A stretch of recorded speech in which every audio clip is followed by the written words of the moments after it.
Hello, my friends. Since tonight is the longest night of the year, it's a night of darkness. My mind, I'm that sort of person, has wandered off into darkness, and I'm going to read 3 poems now that are a bit of a roller coaster. It takes us from absolute despair and then back up to hope and the indomitable human spirit. Will you come with me on this roller coaster? It won't take very long. I like the way poetry is so emotional and plays with our emotions. First of all, I want to read the famous Nocturnal on St. Lucy's Day by Donne, the famous late Elizabethan, really sort of Jacobean poet. When he was born, Shakespeare was still alive, but Shakespeare didn't live very much longer after John Donne was born. But you get the idea. John Donne was a cleric in his later life. He was many things. He acted in government, and above all, he was a most brilliantly profound thinker, writer, and poet. Some of his poetry is astonishingly moving even today. And his Nocturnal on St. Lucy's Day is about darkness, the triumph of darkness, facing darkness and despair and grief and loss. It was written upon the death of a woman he cared for greatly. We're not absolutely sure whether it was his wife or somebody else, because he did dally with 1 or 2 other people. But St. Lucy's Day is relevant because in the old Julian calendar, when John Donne was alive, that would have been the longest night of the year, the night when darkness appeared to triumph, the winter solstice. And John Donne is in a very black mood indeed. This poem is famous. I'm going to read it quite slowly. See how it affects you. It really always depresses me a bit, even though he does allow himself a tiny glimmer of hope at the very end. Here we are. 'Tis the year's midnight, and it is the day's, Lucy's, who scarce 7 hours herself unmasks. The sun is spent, and now his flasks send forth light squibs, no constant rays. The world's whole sap is sunk. The general balm the hydroptic earth hath drunk, wither, as to the bed's feet, life is shrunk. Dead and interred, yet all these seem to laugh compared to me, who am their epitaph. Study me then, you who shall lovers be at the next world, that is, at the next spring. For I am every dead thing, in whom love wrought new alchemy. For his art did express a quintessence even from nothingness, from dull privations and lean emptiness. He ruined me, and I am re-begot of absence, darkness, death, things that are not. All others from all things draw all that's good, life, soul, form, spirit, whence they being have. I, by love's limbeck, am the grave of all that's nothing. Oft of flood have we two wept, and so drowned the whole world, us two. Oft did we grow to be 2 chaoses, when we did show care to aught else, and often absences withdrew our souls and made us carcasses. But I am by her death which word wrongs her. Of the first nothing the elixir grown. Were I a man, that I were one, I needs must know, I should prefer, if I were any beast, some ends, some means, yea plants, yea stones to test, and love, all some properties invest.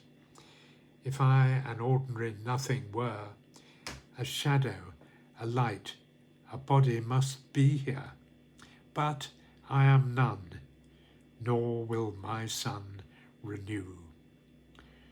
You lovers, for whom sake the lesser sun at this time to the goat is run, to fetch new lust and give it to you, enjoy your summer all.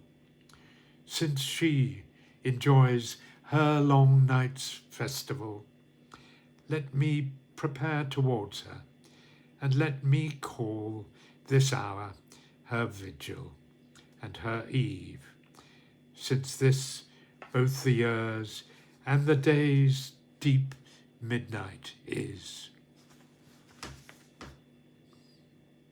Gosh, that's such a desperately sad poem. Really moves me emotionally. It makes me think, God, that poor man. He really, really is saying to himself, you know, this is the darkest hour I am ever going to experience on the darkest day of the year. And darkness appears to have won. But I think he's also saying, because John Donne was a very devout, God-fearing person, I think John Donne is also saying, you know, I have to face this, because only by facing my grief and my despair can I come through this. And he talks about the lady he's lost, you know, let me prepare towards her and let me call this hour her vigil. He has there a shred of hope that one day they will meet again, and this is his sort of time of waiting, his vigil before that happens. And you know, it's true, sometimes everything does seem at its blackest and darkness, but you know, as another great Victorian poet, I think it was Gerard Manley Hopkins or Francis Thompson, one of those, you know, said sometimes when darkness on the grey edge lies, you know, on the other side of the world, light is appearing. And the second poem I'm going to read talks about darkness, but also the birth of hope. And it's going back a lot further than even John Donne. It's going right back to the Greek playwrights, Sophocles and Euripides and Aeschylus. And this wonderful passage from Aeschylus talks about the dawning of hope in the midst of despair. This poem was, or this extract was actually read at the funeral of Robert Kennedy, the brother of JFK, John Fitzgerald Kennedy, who was assassinated, of course, in 1963. And Robert Kennedy was assassinated himself, his brother, a few years later. This is all history of the 1960s, a long time ago it seems, but wow, I was a young man at the time, and there was a darkness, wow, in the world then, rather like there is today, but we get through. This is an extract from the Greek playwright Aeschylus, very well known. He who learns must suffer, and even in our sleep, pain which cannot forget palls drop by drop upon the heart, until in our despair, against our will even, comes wisdom through the awful grace of God.